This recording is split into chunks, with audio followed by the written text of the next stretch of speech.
Our first stop is just down the street from Stranahan Theater here on Heather Downs at Sebastiano's Italiano, where we're going to catch up with owner and chef Jonathan Sagaser. A native of North Dakota, Sagaser got into the food industry after a decade in the Navy. When he moved to Northwest Ohio, he became a regular visitor to Sebastiano's. And in 2013, he and his wife Sarah bought the restaurant following the retirement of the original owners. We are a small chef-owned restaurant, Italian food. You know, we get people in, get them out quick because they want to come in, have a really nice little meal in our cozy, intimate environment, and then get across the street and go to the show. Jonathan's passion for Italian food made him a natural fit. I've always liked Mediterranean flavors. It's very clean food, very easy food. You're only dealing with, 4 or 5 or 6 ingredients at a time, and that's, how our menu is built. No dish is going to be very complex. The simple Italian dishes come with pasta made in-house by Jonathan himself.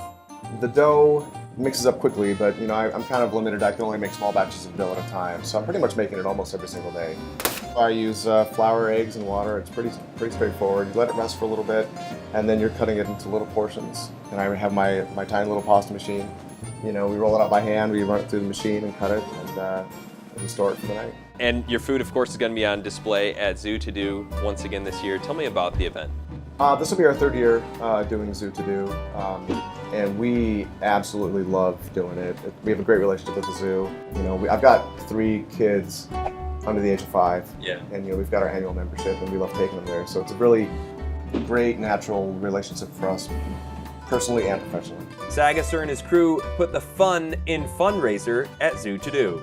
Last year we wore costumes. I was in a giraffe costume, and that was my built-in Halloween costume the next year too. That's nothing you ever break out in the restaurant either. Yeah, I can neither confirm nor deny that.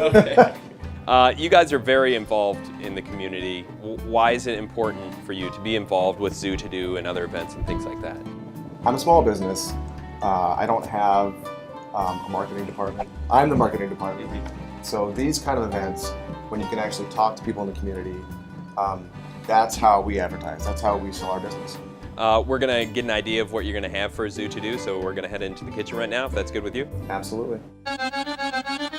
On the menu this afternoon, Sebastiano's 12-hour meat sauce. I usually start it early in the morning and let it go into the evening. And it's a very simple dish, but it's got a lot of great flavors. Start with olive oil.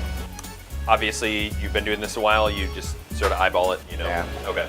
So you want to go on about kind of like a medium to mid-low heat. What we've got back here is it's called battuto. Battuto.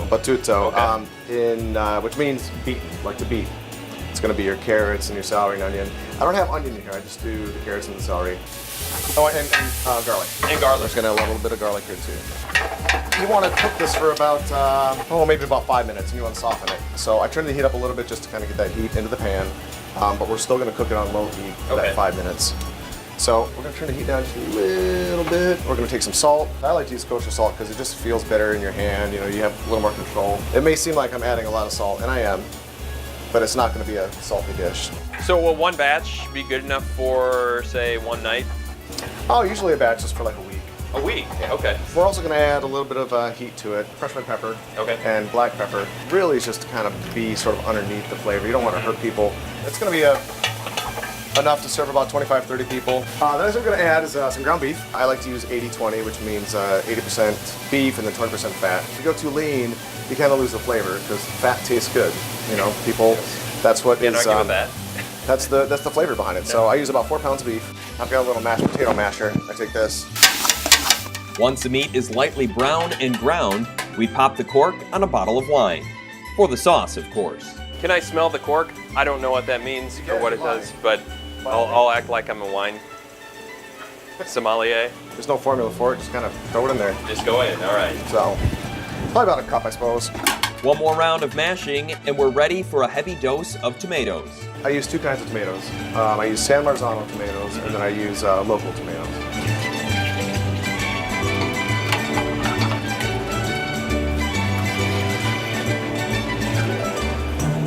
And that's our meat sauce. We let it go for the next 10-12 hours, and she's good to go. You do have some prepared, and we'll go out into the bar area and try it out? By all means, yeah. I've got some on the back burner, and we'll bring some out to the bar.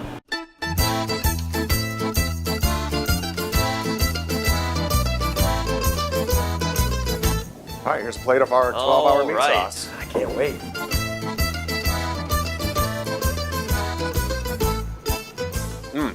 Very, very good. Come to here at Sebastiano's. Get this anytime and at the zoo to do. More food coming up.